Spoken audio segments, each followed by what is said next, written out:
Hello, everyone. Welcome back to Vegas Pulse Stories from the Back of the House.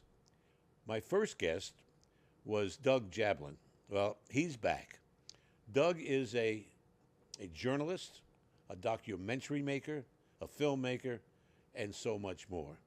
He's doing a documentary about Vegas entertainment from, what is it, Doug, 1964 1964 to 2002, 2002.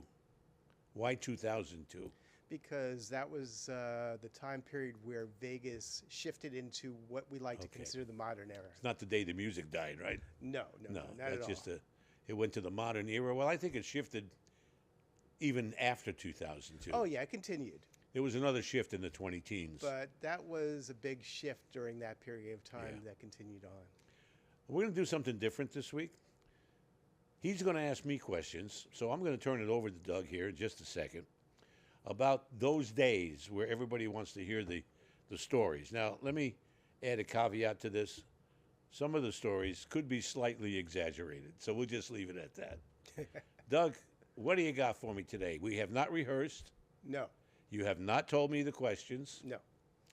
so I'm ready to go. What do you got? So you are living history, Ron. You are fascinating because you were there in the 70s, and most people are gone or they've forgotten it.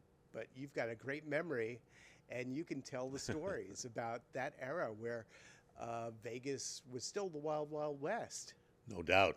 and nightclubs, were still run by the mob. There was prostitution. It was a crazy time.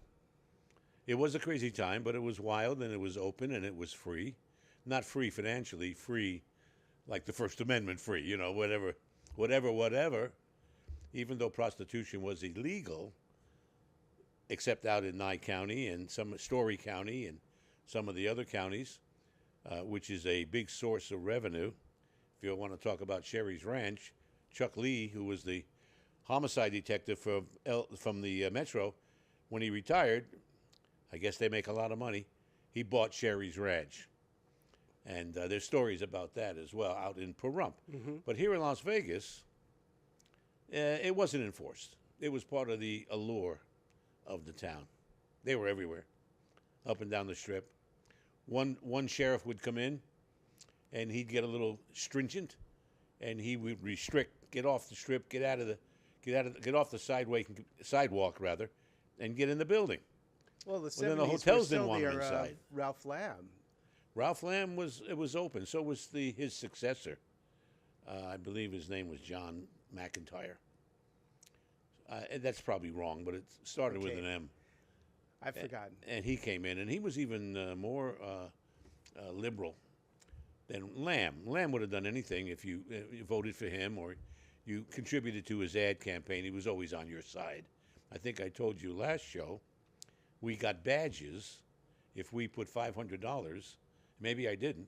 No. We would get a badge, a police badge, official police badge, if we contributed $500 to Ralph Lamb's running for re-election. Wow. I'll never forget. I was at one of the bowling alleys, and I think it's long gone. And he was having a fundraiser. I went to it, put up my money, got my badge.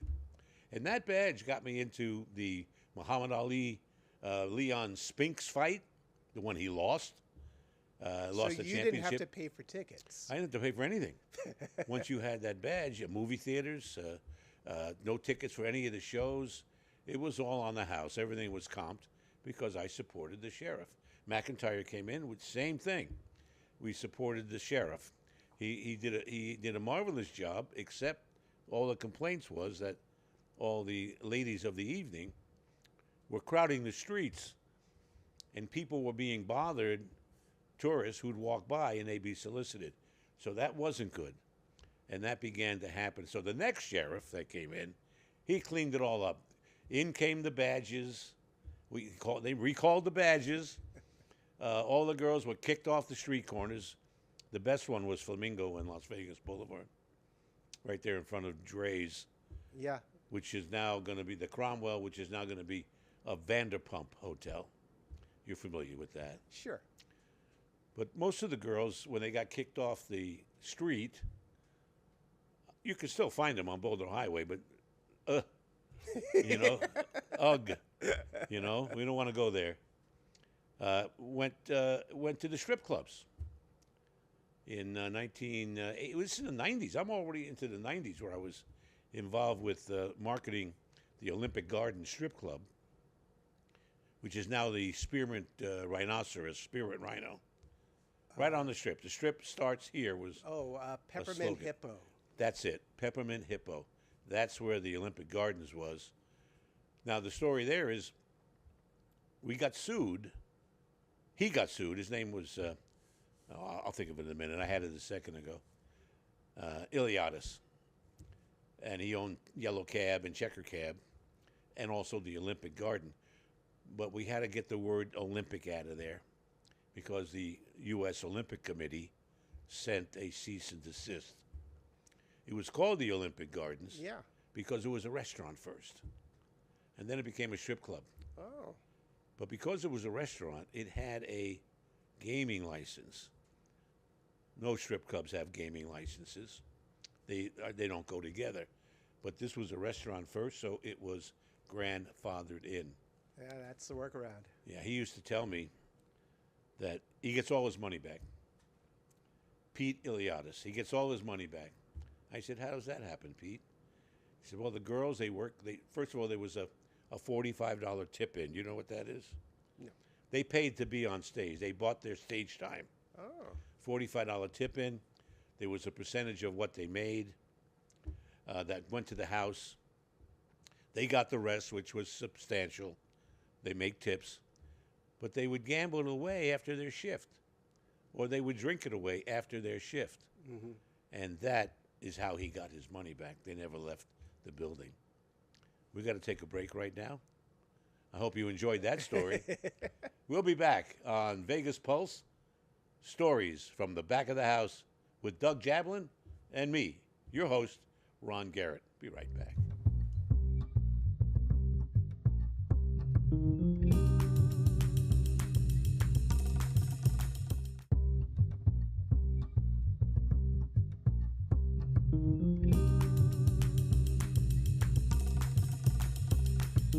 Anyway, Doug, back to you or back to me, however you want it.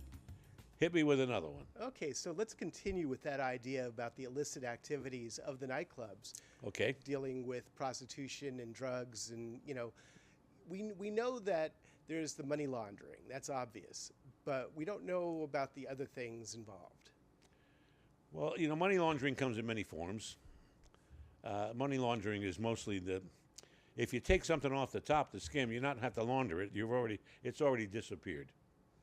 So how they money launder, I don't know the particulars of all that. But as far as the illicit businesses inside all these, they were always there. It's part of the Vegas charm, if you will. Now, some people don't think prostitution is charming. I think they do. And I met a lot of the ladies who did that, and they were strippers as well. And they were all nice people, by the way. I mean, they were all nice people. I got one thing I want to tell you, though. 100% of the strippers in a club, always a percentage that are different than the rest. Some of the ladies that would fly in from L.A., San Diego, San Francisco on Air West at the time, it was called the hooker flight that would leave on Friday afternoon and come back Monday morning. And most of them would check out of college and come to Vegas on the hooker flights, and they would then spread out throughout the different various strip clubs here in town. And then on Monday morning, they go home. Those girls were a little bit different because they had money. They were there they came to pay for their tuitions. Some of the ladies showed up in Corvettes. They drive here. They'd come in a Corvette. They'd come in a big black Cadillac. They'd show up with private cars, private planes, because they took the money they made and they didn't blow it on booze, drugs, and gambling, like most of the women that did that profession did. What else you got? So they kept it clean. Yeah, they took advantage of making that kind of income, and they made pretty good money, $2,000-3,000 a night sometimes. So unless they get a sucker. they would go into the nightclubs and with permission from nightclubs. They weren't actually They under had the permission. hire of No, they nightclubs. didn't work for the nightclubs. They no. just worked with the nightclubs. They would get free entry. Women are always invited without any door charge, cover charge, always, and were given free drinks. So most of the clubs in those days, including the ones we talked about, Bogies, Jubilation, the Brewery, the Oz, Billy Jack's, Dirty Sally's, same routine. They would pay for nothing. They wanted them in the hotel, in the bar. A quick story about that. Okay. When I was the marketing entertainment director of the Sahara, which was in the 2004 to 2008, I'm on this casino floor. I'm at the bar during the daytime with the the general manager and the president of the hotel. One of the security guards comes over and says to the president of the hotel, Mr. Hummel, his name was Al Hummel. He was a great guy, did a great job. Mr. Hummel, there are some hookers over here at the bar, the other bar. They're obviously soliciting. What do you think I should do? This security guy. Yeah. He turned and says, buy him a drink. That was the attitude. Buy him a drink. Show him a good time. Don't chase him away. Same thing with the drug dealers, that they want the coke sold at the clubs, so that They really didn't want it sold inside the casinos, but there were or the nightclubs. the nightclubs. There was a time where I was at Circus, and again I was the marketing director. And this is not in the 70s. This was in 1993. There was a pit boss that was dealing in the pit during his shift. We always talk about security, the cameras in the eye in the sky and all that. I got a call from security that said, Mr. Garrett, would you come on up? We want to have you take a look at this. And Mr. Bennett, who ran the hotel, he was called into it. He'd have to be there. We went to the security room, and we're watching this particular pit boss dealing drugs right there in the pit. You know, and it wasn't even hidden. You know, the hand change, you know. Yeah. It wasn't even hidden. And we're watching him for a half hour. So eventually, what do you do? What do you do? Well, you want to make the biggest stink, the biggest noise, the most obvious thing in the world is to bust him right there on the floor, in the pit, with everybody watching. Because you want that message to get to everybody else Right. in the hotel. And that's exactly what happened. In swooped our security. In came Metro. Right there with no embarrassment to we weren't embarrassed. We wanted it to be visual. Yeah. Cuffed and walked out the door, put in the squad car, and gone in front of everybody. Obvious reason. So, but the reason was he was being obvious, and if he wasn't, he would have been okay. Well, how stupid can he be? Everybody knows we have cameras, and if we didn't have cameras, we'd have the live guys with binoculars. But that progressed. That was back in the day when Yeah. I was at the Mint Hotel. So the way the mob worked, you know, we could look at Jubilation, which was the most famous of all the nightclubs, Paul Anka's Jubilation, where Lefty Rosenthal and Tony Spilotro hung out. They hung out. They had dinner there all the time. But was that true with the other nightclubs as well through time? They weren't at the other nightclubs because they had a piece of that one. Mm-hmm. So as I said once before, I think we talked about it. They were at a place called either there at the Jubilation or the Tower of Pizza, which was Spilaccio's pizza joint that is now where that debunked Ferris wheel never got built across from Mandalay Bay. Over by the boardwalk. Well, yeah, over by the boardwalk. We got to take another break. This is a lot of fun. We're going to come back and ask me something embarrassing. We'll be right back with more of Vegas Pulse, stories from the back of the house, with me, Ron Garrett, and our guest, Doug Jablin, right after this.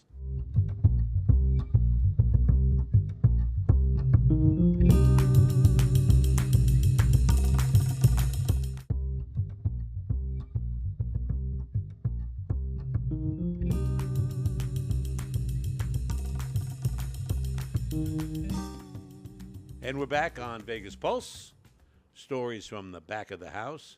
We're talking stories with Doug Jablin, back of the house, front of the house, side of the house, in the parking lot. Long as we had a gaming license, the whole plot of land we were on qualified for gaming. I say that because there was one time in Laughlin when I was the general manager of Gold River, which became River Palms, which today it's called the Lakeside Inn or something. It's a Dottie's now. But we had the biker weekend every week, every April. The bikers didn't want to stay in a hotel. So I put slot machines in the parking lot. Got me a lot of trouble. But you can't do that. Yes, you can. You have a gaming license. It's the whole property, not just the building. So I put slot machines in tents in the parking lot and places for those guys to park their bikes outside. And that gave me a lot of business, and the rest of the town got a little ticked off at me because they didn't think about it. But that's just a side story. So, in relation to the disco era and you being a party boy, we haven't really gotten into that side of things, that you were driving really fancy cars and, you're partying all night long to collect your money at the end of the night. All night long. What was that like? It was very tiring. Also, you had to have a lot of resilience because I had a job. Now, we had an ad agency in those days in the 70s. Tom Letizia, my partner, and I. Tom would work 9 to 5, 9 a.m., 5 p.m., like most people. Somebody had to be there. But since we had 7 nightclubs that we were the ad guys for, my shift was 9 to 5, 9 p.m. to 5 a.m. But there were times that I had to do a radio show on the weekends at 6 a.m. So there was plenty of times where I didn't go to sleep. I didn't go home. I was out partying, yeah, I was, and collecting, but mostly it was client service. We're out there trying to keep the account, and we're trying to get paid. But that's a good excuse, by the way, to call it client service, because that's what we were doing, and we had a terrific time doing that. It was a lot of fun. But what was it like? Just that what was it like? Being embedded in that era, the way you were. Were you into the music? Did you like to dance? No, I didn't like to dance. I would do one dance and sit down because all the ladies wanted to dance, and I would go for one. But no, I didn't like to dance. The reason why I didn't like to dance, I'm wearing a 3-piece suit. I got stiff starched collars, a tie, and it's 105 degrees outside. I don't want to sweat. I don't want to ruin my suit. But I had a suit for every day, and because at one time one of my clients was a clothing store, so I would trade out for suits. And I had a new suit every night. And it was a lot of fun, but I didn't want to get sweaty, so I didn't want to dance. But most of the time, it was just socializing and trying to have a good time. And then sometimes you'd pick up the stragglers at 5 in the morning who didn't find a guy that night, and they're staggering out the front door, and I just happened to be there. And you want to watch me do a radio show? So the question I have related to the mob is, people are still scared of the mob to this day, that they don't want to say anything that could incriminate themselves or, anyone else. How prevalent is the mob today to be that scared? They shouldn't be scared. It's nothing like it was. Where is the mob today? Well, they made a lot of money. It was 50 years ago, so there's 2 generations since then. The second generation since then is running the businesses here in town. The grandchildren, the great-grandchildren of the mobsters who started some of these liquor distributing companies, the food distributing companies, the linen, the lettuce guy, the meat, all that back in those days was all mob controlled. Today, it's legit. It's 100% legit. However, it's been passed down. So the current generation are straight. It's legitimate. They're doing real business.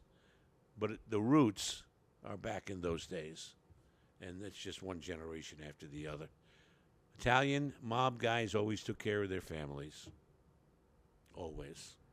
And if one of the guys went to jail, the other mob guys would take care of that person's family. That's the way it worked in those days. Not bad. Are we good for another question? We're going to go to a break, and then we're going to come back with one more question, okay? Okay. You're watching Vegas Pulse, stories from the back of the house. It's my turn to tell all these stories. Now, remember, I said to you, there is some exaggeration in these stories. Make it funny, make it nicer, make it more interesting. We'll be right back with Doug Jablin.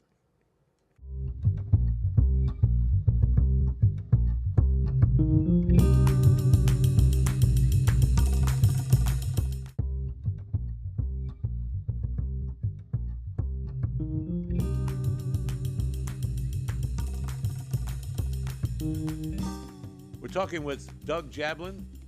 He's a writer, a filmmaker, a documentary producer, and he's here to talk to me to find out some of the dirt that took place back in the 70s, the 80s when I came to town, and the 90s, and the 2s, whatever you want, Doug.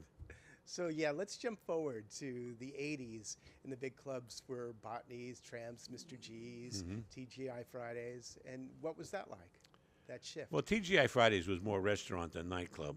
I've been to Botany's a couple of times. The radio station that I was associated with then, KLUC, and the general manager there, his name was Keith Gerst. He had a big client with Botany's. They spent a lot of money in that station, so we were comped. So we went there, because I did business with those stations in my ad agency, even the one I had in Reno. So we went there a few times, but not often. Mostly, I'd hang out down the street at TGI Fridays, because it would get something to eat, but it became a social place, and that became the spot. Mr. G's was another one. There was a place called, Good Time Charlie's, Oh, which was on Maryland Parkway. It's now it's a round black building. Now it's a eye doctor or lawyers, but it was called Good Time Charlie's. It was unique. It was in a circle. That was another one of our hangouts. why? Apart from it being a circle, why was it unique? Was it a nightclub? It wasn't a nightclub. It was a lunch club, along with Cafe Michelle, which was on. You've heard of that one, right? Yeah, that was Cafe on Michelle. Flamingo. That was another Spalaccio deal over there. I don't think he owned a piece of it, but he was having lunch there a lot, along with my mentor, Mr. Mel Larson. And he had his own table there.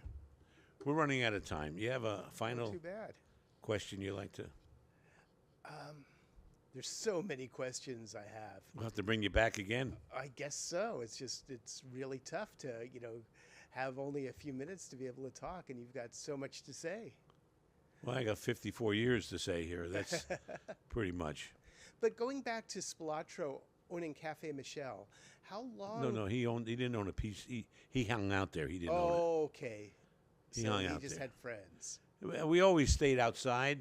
The weather was nice here, of course, most of the time. And he had his own table, and so did all the executives and the cops and the judges, and all the crooks are there. They're all in the same place. Hotel executives, casino executives, the sheriff, the cops, the lawyers, the district attorney, Spilaccio, Rosenthal. We're all in the same room. Nobody cared. Nobody cared. Well, the fact that Lefty Vegas in Rosenthal the had 70s. a TV show. That's right. That was amazing. I was there in the audience on the first show that he did with Frankie Avalon, which they show on. I'm not sure it was Frankie Avalon. Yes, it was. It was. They show it on Casino, and they It bring wasn't in. Paul Anka. No, it wasn't. Okay. No, it was Frankie Avalon. He actually did that. I think Paul Anka appeared on it too, Yeah. because it was Paul Anka's jubilation. Right. He was the lead. We got to wrap it up. I'm sure we're a little bit over. There is so much to talk about, so we're going to bring you back again Okay. in a couple of weeks. Is that all right? That's fine. Everybody, thank you so much for watching Vegas Pulse, stories from back of the house. And I've got a few. Next week, I'll have another great guest on, and in just a couple of weeks, we'll bring Doug back so he can dig into my past a little further and see how much trouble he can get me in. Thank you all for watching. I'm Ron Garrett, and we'll see you next time. Bye-bye.